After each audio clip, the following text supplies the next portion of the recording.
You're listening to a podcast from the South China Morning Post.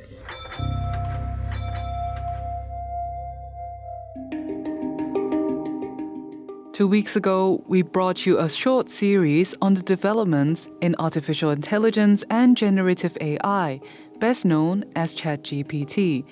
But in the world of generative AI and ChatGPT development, 2 weeks ago feels more like 2 years. We spoke about the first AI-authored collaboration between the musicians Drake and The Weeknd. This week, someone has released the Beatles singing in the style of Oasis. Today's gonna be the day that they're gonna throw it back to you. 2 weeks ago, we spoke about the controversy surrounding the revelation that the winning photo selected in the Sony World Photography Awards was actually generated by AI. This week, Google announced it was partnering with Adobe to offer a prompt-based image generator in its AI search engine called Bard. So now, you can generate images, put them in Photoshop to finish them, and post them directly to social media. And Amnesty International has been forced to remove images from its social media, claiming to show violent crackdowns in Colombia after they were exposed as being AI-generated. Amnesty says it was trying to protect the identities of protesters. Its critics question the credibility of Amnesty for publishing images obviously created by artificial intelligence and call the use of AI-generated images an insult to photojournalists who risk their lives on the front line of protests to document the truth. Last week, U.S. Vice President Kamala Harris sat down with CEOs of America's tech companies to discuss the prospect of regulation of AI. And the meeting was so important that President Joe Biden himself dropped by the meeting. Everyone has an enormous potential and enormous danger. I know you understand that. And I hope you can educate us as to what you think is most needed to protect society as well as to advance it. This is really, really important.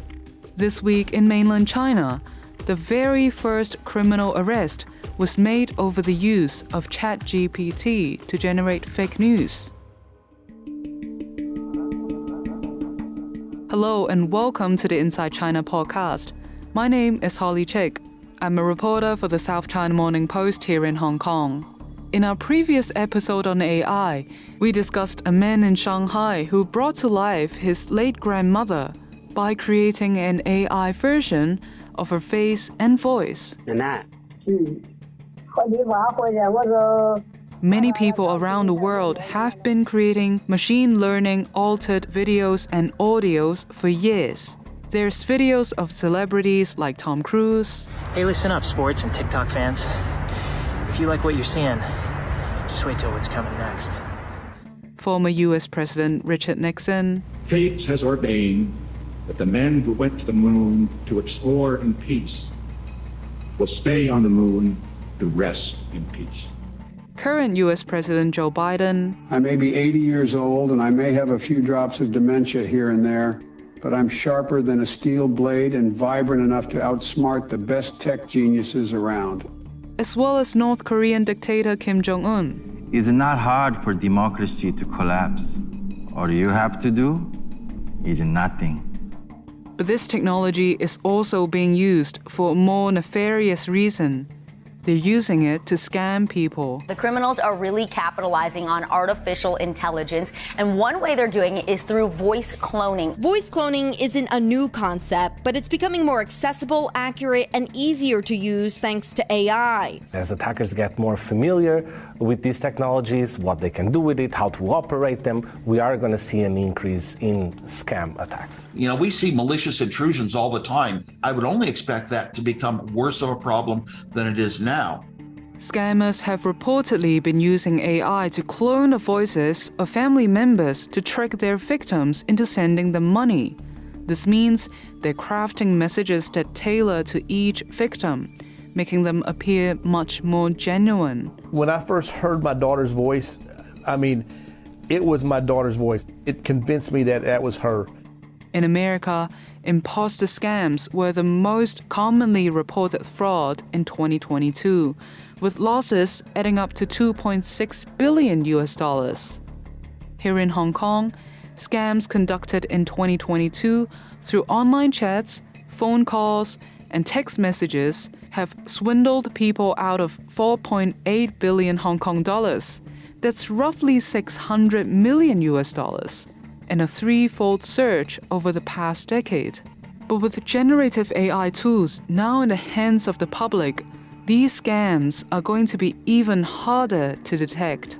Such occurrences are happening so much more frequently now that in March, the law enforcement agency of the European Union, the Europol, issued a warning, highlighting that the dark side of large language models allowed criminals to exploit them in fraud and social engineering, disinformation, and cybercrime.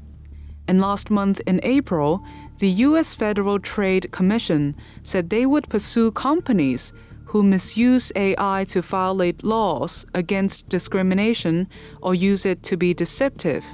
Even the creator of ChatGPT has expressed his concern over what this technology can enable. I think people should be happy that we're a little bit scared of this. I think people should be You're happy. a little bit scared. A little bit, yeah, You of course. personally. I think if I said I were not, you should either not trust me or be very unhappy I'm in this job. But what's happening in mainland China? Turns out, not so different from the rest of the world.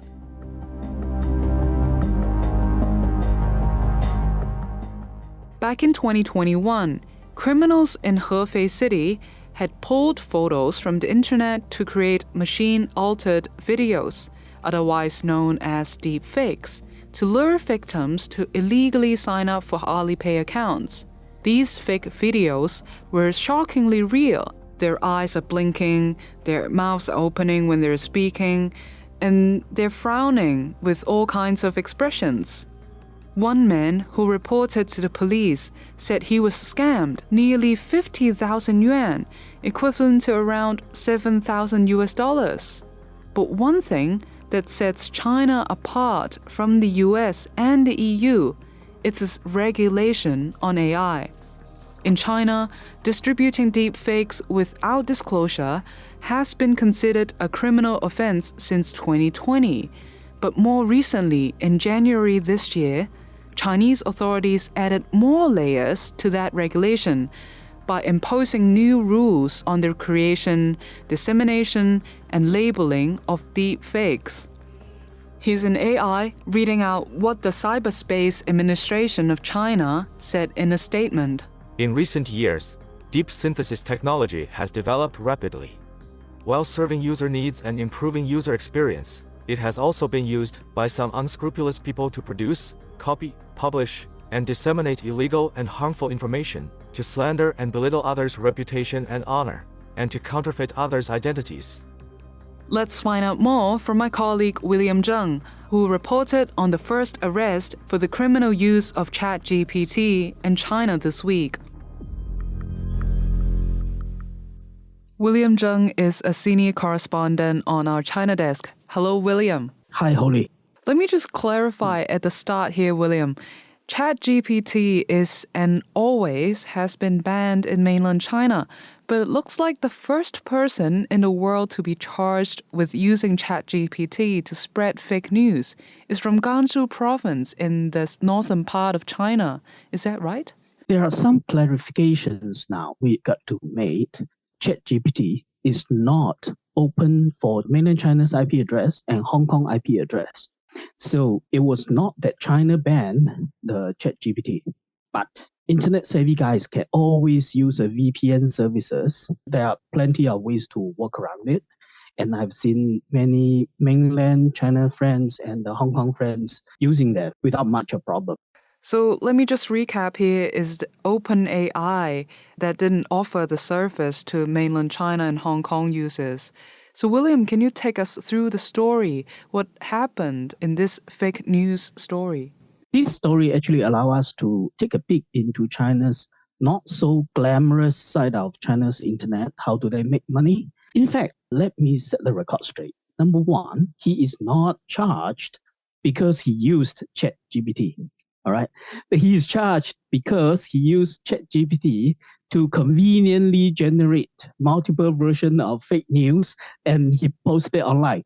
So he is caught by the police because he made up some fake news. So China's cyber police, they noticed that there is fake news about Gansu's train crash. So they quickly went to locate the source of the information. Then they realized that it was published on more than 20 Baidu Baijiahao. Baijiahao is one of the service offered by Baidu, where it's like a blogging services. And the cyber police managed to find out that there are over 20 accounts published very similar stuff at the same time, almost simultaneously. So they quickly trace back to the owners of the accounts. Then they realized that this guy, Mr. Hong, is the owner of the whole thing. He operates a small company. How he make profit will be he publish all kind of contents online and try to drive some eyeballs into this content, and he can make money out of the advertisings that come with it. But in Baidu's Baijiahao, they have a filter system which actually prevents you from publishing exactly the same content on multiple platforms in a very short time. So what's the best way to do? Then this smart guy obviously think of ChatGPT, where it would probably reshuffle a little bit of paragraph up and down. So he basically key in the same news element and generated over 20 versions of the story and posted on all the different Baijiahao. William, the reputation for China to control what gets posted, or more to the point, remove posts considered offensive, illegal, or criticizing against the government is very well known. How did he get these posts out there?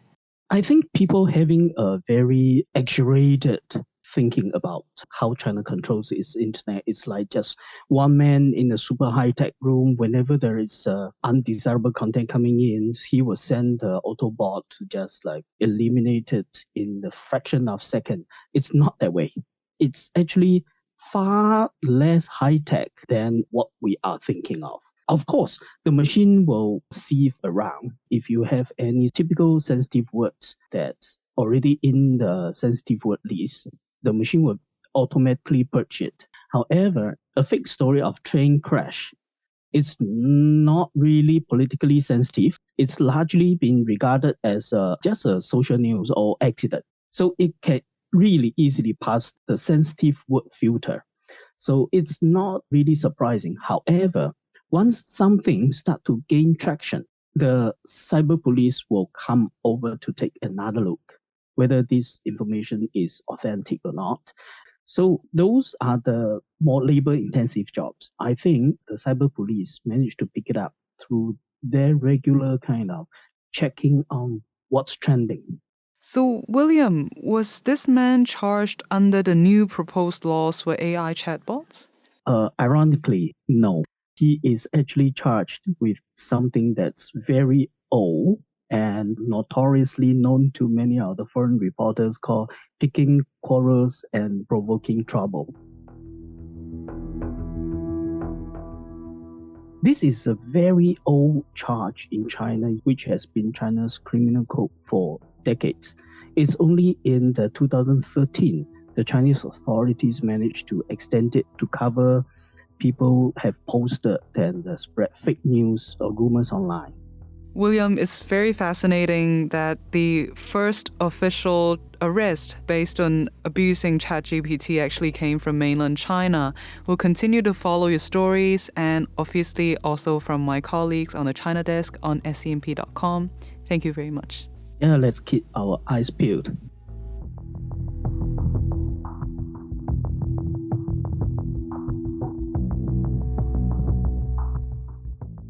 Let me take you back almost a month when we first reported on China's big tech companies rushing to announce their plans for ChatGPT-style products and services.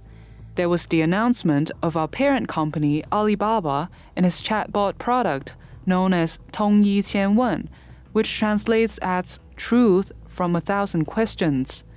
There was also announcements from JD.com, SenseTime, And of course, this came in the wake of the big announcement, and not exactly crowd-pleasing public demonstration from Baidu about its chatbot, Ernie. Oh, hi, Ernie. Two of my colleagues on the tech desk in our Beijing office have been watching the development of these products very closely, and they are Ben Jiang and Coco Feng. Hi, Ben. Hi, Holly. Hi, Coco. Hello. Ben, you published what is basically a report card on these companies and how they're matching up with Google and Microsoft. What did you find? iFlyTech, which is like a Hefei-based company, Chinese like major tech. The company is known more for like voice and audio recognition, has like years of technology accumulation in this area.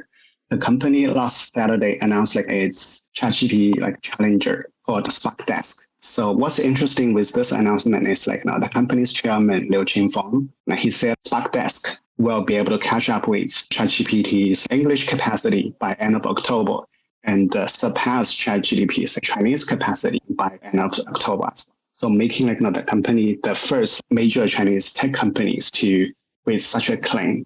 Like we're gonna surpass ChatGPT with a timeline, because before when Baidu and Alibaba in mid-March and in early April separately launched their services, Baidu's Ernie and Alibaba's Tong Yiqian, they didn't really say by what time we're gonna be able to exceed the capacity of ChatGPT. So this is what makes iFlyTech interesting. So Ben, what about the Ernie bot that grabbed headlines when it was launched? Baidu's Ernie bot was launched into some mixed bag reviews and criticism. Chinese search giant Baidu unveiled its artificial intelligence ChatGPT rival Ernie bot in a presentation on Thursday that disappointed investors. The shares are down 2%. So apparently in this Baidu's Ernie bot was launched without a live demo. So the company launched the chatbot with a pre-recorded audio. Baidu didn't actually interact in real time with Ernie, right? They just rolled out this pre-recorded video. So that's what people are questioning the company is were you afraid of launching a live demo? Or you afraid of something going wrong? So the audience was well, we want to see the thing actually work. Other than Ernie bot was launched without a live demo, the other things some users, they suspect Ernie bot using ChatGPT services, because I remember that's one prompt they asked an Ernie bot to draw something for them. And then the user asked Ernie bot to draw a picture of someone named Wang Bingbing. So Wang is a Chinese surname, but also it means king in English. And Bingbing can be used in Chinese names, but it also means eyes. So what Ernie bot came out with is a king covered with eyes. So the user suspect so this is not someone called Wang Bingbing in Chinese. This is you translate Chinese to English, because when you translate Wang Bingbing to English, it's king eyes. So this is how user draw the connection. I was trying to repeat this with Ernie bot. Just now, I was not able to repeat the king, the eyes in image, though. It actually came out with something very different, some Asian Chinese guy in old costumes and stuff. And also, this is an allegation Baidu already denied. But actually, I think Coco covered Baidu's Ernie bot's launch. So maybe Coco has something else to mention in this as well. Yeah, in terms of the allegation of Baidu copying foreign technology, in terms of generating images, Baidu actually responded saying that they used international database to train their bot, but it doesn't mean that the technology, they used foreign data to train that bot. And I also tested with some other this kind of cases, and they already corrected many of them. So it's not very certain for us to just say that it's a copycat. But certainly we can tell that the challenge for Chinese companies to develop ChatGPT-like services is the lack of data in the Chinese world. Yeah, that's very interesting. And Ben, there are a few other things that Chinese tech companies are dealing with in catching up as well, aren't there? I think one of the stories published on scmp.com described it as Chinese AI developers learning dancing with shackles on. Can you tell us what that means? I think for the shackles, that's the metaphors for several of the most critical components to developing successful LLMs, large language models like GPT. So the shackles are computing power, which is like totally depend on like high-end chips made by like Nvidia. People would probably be surprised that the most powerful and energy efficient supercomputers in the world that are used for molecular dynamics simulations, to climate science research, to material science research, to quantum computing research are powered by Nvidia. All the way to the other extreme, a whole bunch of robots that are powered by Nvidia in manufacturing lines, self-driving cars that are powered by Nvidia. We're in very powerful systems, and probably one of the most talked about systems today are the systems at the Microsoft Azure data centers that are powering ChatGPT. Well, there are some Chinese companies, like local startups, trying to like make potent GPUs to be able to like offer that kind of computing power. But the U.S. restrictions on exporting high-end premium GPUs to Chinese tech companies will be like inhibiting Chinese companies' capacity in training their language models. The second one is like data available to Chinese companies. You need to like feed the large language models with like lots of data. Like I think for ChatGPT, they claim like it was trained with all the text like they can swap on the internet dated until like September 2021. But for Chinese companies, because of the problem with censorship, a lot of data are not things that they can find online. People would say like they are not very useful, because under certain censorship, there's lots of topics that you cannot talk about. So the data that would be able to train the large language models are not very useful. So that's another issue for Chinese companies to catch up in training their language models. The third shackle is like algorithm. So algorithm, this is where the Chinese companies have the least like inhibition on them. According to analysts, he thinks in terms of an algorithm, Chinese companies are only like several months behind their US peers or international peers. So this is also going to contribute to like this divergent view about how far Chinese companies are behind their competitors globally, because iFlyTex, they're going to catch up with ChatGPT by end of October, which means like they are like 5 months behind. Baidu said before the company was like 2 months behind ChatGPT.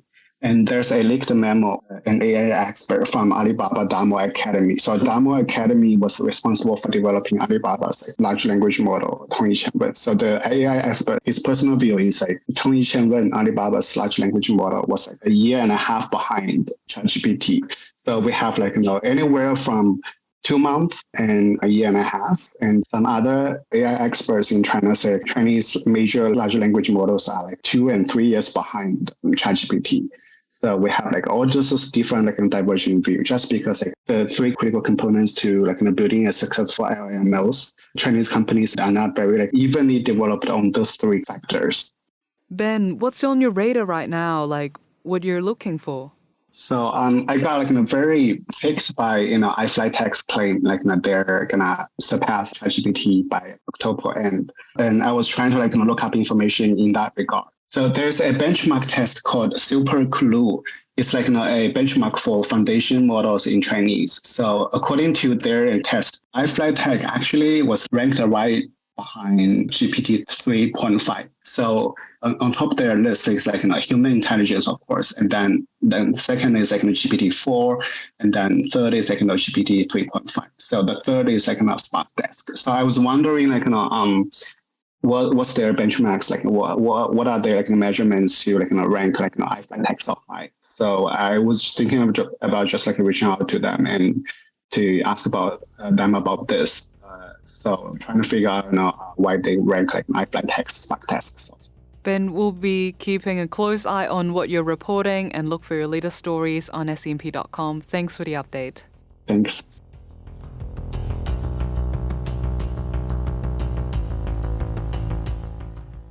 If there's one story about ChatGPT that we can safely say every media organization has done, it's the one about, can ChatGPT replace my job?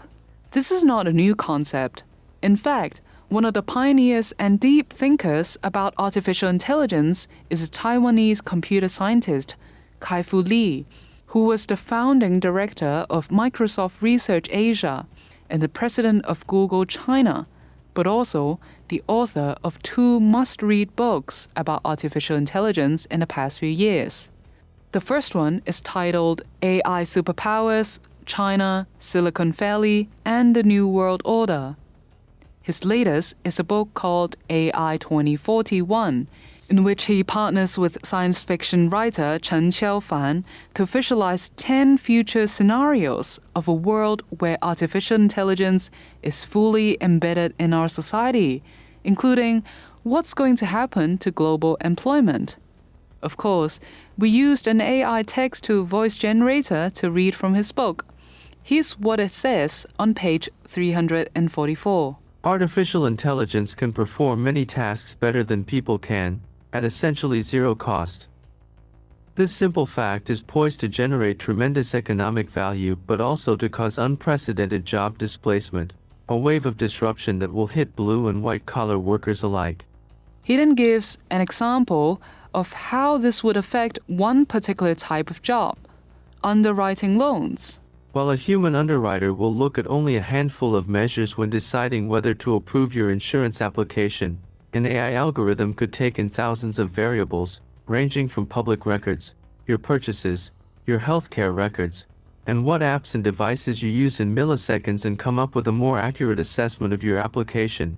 Such algorithms will displace routine white-collar work easily, just as software has steadily taken over routine white-collar work easily, such as bookkeeping and data entry. Kai-Fu Lee suggests there will be a sustained period of relearning and recalibrating different skills and different jobs, as well as the need for a universal basic income. But right here and now, in mainland China, people are finding out the hard way their jobs can be replaced by artificial intelligence and ChatGPT services. Just last month, economists from Goldman Sachs predicted that ChatGPT-style technology could replace up to 25% of current white-collar work, especially in office administration and legal services. Let's find out more.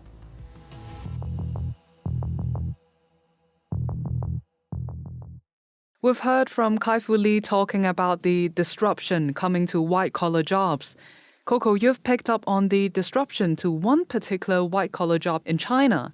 People who work as copywriters writing the words for advertising and marketing. What did you find? So there's this major Chinese marketing agency. It's called Blue Focus. In April, said that they will immediately end the hiring of third-party outsourcing jobs like copywriters, creative designers, to fully embrace generative AI, which is the technology similar to ChatGPT. This company, Blue Focus, they are partnering with Microsoft in China. Microsoft is one of their clients and also behind OpenAI, right? So this Chinese company said that it will explore new possibilities for advertisers who want to market overseas. I think they are kind of the first Chinese company who publicly responded to AI disruptions. And there are some other findings, like I got a friend, they have a gaming studio. They said that they have recently fired their third-party translators. So they will do all the translations via ChatGPT. So yeah, Coco, it actually is working both ways as well. There are so many jobs being replaced, but then there are also new jobs appearing based on knowing how to use ChatGPT. In a recent story that I wrote in March, there was this China Development Forum in Beijing, and the founder of the security firm 360 Security Technology predicted that a new profession of AI trainers will emerge in China. So what he said was basically that we need good teachers to teach AI, to hear one word and understand two. So then his advice to young people is that we will need to learn how to use ChatGPT, ask good questions to ChatGPT so that we will not fall behind. And it must be very tough to be a young person in the job market in mainland China right now because there's already high levels of unemployment, and now there's also fears of job being replaced by AI. So, Coco, I saw that in your story. You talked about something called transcoding, in Chinese is 转码. What is this new job title? Can you tell us more? So this transcoding thing is more of a trend rather than a job title. So it represents a group of young people in China who want to transition in their career path from quote unquote less employable industries, such as like translators, to high-tech sectors, which are typically higher paid, by learning to write computer code. So in the story that I wrote recently, I had two people who are in this transition, and they are actually working as like project managers of digital product companies or like in cybersecurity teams, and they're on their way to learn about programming. So, Coco, have you heard about the concerns that coding jobs will also be replaced by ChatGPT in the future? Yeah, there are, of course, concerns, but more coming from like entry-level coders. I think for senior engineers, they're not very worried about being replaced.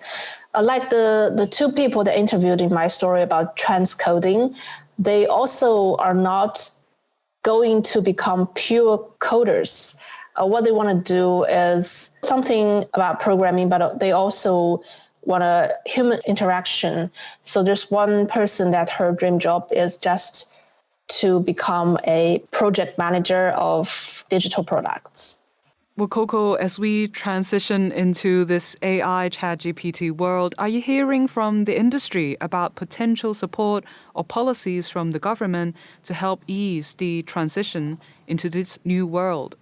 The Chinese government, they drafted a rule to regulate generative AI. But actually that rule began with a line like this: the state supports self-innovation, promotion, and application of AI algorithms, frameworks, and other basic technologies, international cooperation, and encourages the use of secure and trusted software, tools, computing, and data resources as a priority.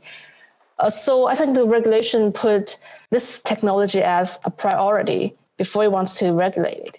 And we also heard some good news from Chinese President Xi Jinping. He recently said that China should seize opportunities in AI. And also, days before he said that, the Politburo, they had a meeting saying that China must pay attention to the development of artificial general intelligence, create an ecosystem for innovation, but at the same time, take risk prevention into account. So I think this means that Beijing is actually encouraging the industry to develop the technology, but they, at the same time, also want to regulate it. Coco, so what's coming up for you? What story are you looking at? So first of all, policy-wise, I think Beijing's regulation is just a draft one, and we'll see what's the final version like and what real impact it will have to the industry. And also, companies like Baidu, they have announced some progress of their technology since the launch, and we'll also want to track how much they have progressed in their own technology and if they're going to catch up with the US rivals. Cool. Thank you, Coco. We'll follow your stories on scmp.com. Thank you.